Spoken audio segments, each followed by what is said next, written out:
নমস্কার বন্ধুরা, আজ জগন্নাথ প্রভুর পবিত্র রথযাত্রা উৎসব।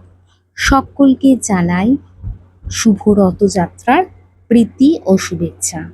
সকলে খুব ভালো থাকবেন, সুস্থ থাকবেন।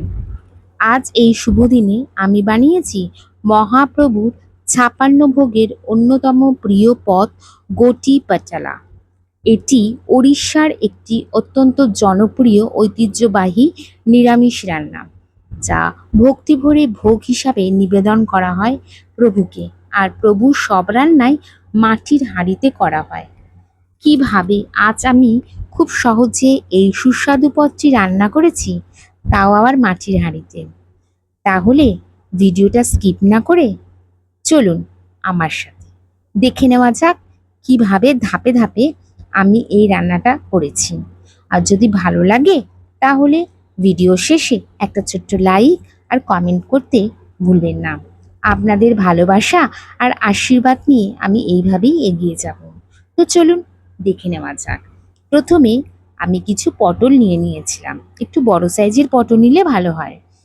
পটলগুলো ভালো করে জল দিয়ে ধুয়ে আমি এর খোসাগুলো ছাড়িয়ে নিলাম। নিরামিষ দিনে আপনারা যদি এই রান্নাটা করেন, আমি বলবো আর কিচ্ছু লাগে না, অসাধারণ। তো আপনাদের সাথে কথা বলতে বলতে পটলের খোসাগুলো আমার ছাড়ানো হয়ে গেছে। এবারে পটলের দুদিকটা আমি এভাবে একটু বাদ দিয়ে দিলাম, আর পটলের দুপাশ একটু মাথাগুলো ছিঁড়ে নিয়েছিলাম। এরপর আমি সমস্ত পটলগুলো এরকমভাবে একে একে কেটে নিলাম। আর সমস্ত রান্নাটাই কিন্তু আজ আমি মাটির হাঁড়িতে করব। আগেই বলেছি, মহাপ্রভুর সব রান্নাই কিন্তু মাটির হাঁড়িতেই হয়। এরপর আমি পটলগুলোতে নুন হলুদ মাখিয়ে নিলাম, তাতে পটলগুলো একটু নরম হয়ে যায়। এরপর আমি এখানে একটা মশলার পেস্ট তৈরি করব। তার জন্য নিয়ে নিলাম কিছুটা আদা, নিলাম কয়েকটা নারকেলের টুকরো, গোটা জিরে, গোটা মৌরি আর গোটা গোলমরিচ, আর সামান্য দুধ দিয়ে আমি এর একটা পেস্ট তৈরি করে নিলাম। আর এখানে দেখতেই পাচ্ছেন মাটির হাঁড়ি আমি নিয়ে নিয়েছি। এবার নুন হলুদ মাখানো পটলগুলো তুলে দিলাম, আর যে মশলার পেস্টটা তৈরি করেছিলাম সেটা দিয়ে দিলাম একটু হিং আর দুধ। সমস্ত রান্নাটাই কিন্তু আমি দুধ দিয়ে করব। দিয়ে দিলাম স্বাদ অনুযায়ী নুন আর ব্যালেন্সের জন্য চিনি, আর সবশেষে দিয়ে দিলাম গরম মশলা গুঁড়ো। এরপর নাড়াচাড়া করে ঢাকা দিয়ে দিলাম। ঢাকা দিয়ে এবারে হালকা আঁচে মানে মিডিয়াম ফ্লেমে আমি এই রান্নাটা বসিয়ে দিলাম। তারপর মাঝে মাঝেই ঢাকনা খুলে একটু নাড়িয়ে নিতে হবে। তা না হলে যেহেতু মাটির হাঁড়িতে রান্না করছি, নিচে লেগে যাওয়ার সম্ভাবনা থাকে।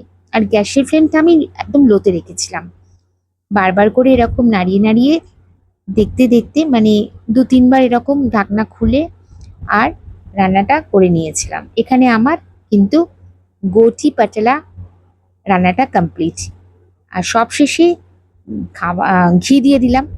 হয়ে গেল আজকে আমার এই রেসিপি। এটা একটু ঘন ঘন হয়। তো কেমন লাগলো আজকে আমার এই গোটি পাটালা রান্নাটা? এটা যেহেতু পটলের রেসিপি আর ওড়িশার ভাষায় গোটি পাটালা। যদি ভালো লেগে থাকে অবশ্যই ছোট্ট লাইক কমেন্ট করতে ভুলবেন না। জগন্নাথ দেব সকলকে ভালো রাখুন, সুস্থ রাখুন, সকলের মঙ্গল করুন, সবার ইচ্ছে পূরণ হোক, এই প্রার্থনাটুকুই করব।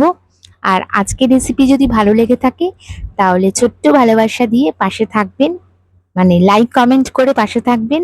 তো দেখা হচ্ছে আবার অন্য একটি ভিডিওতে, ততক্ষণে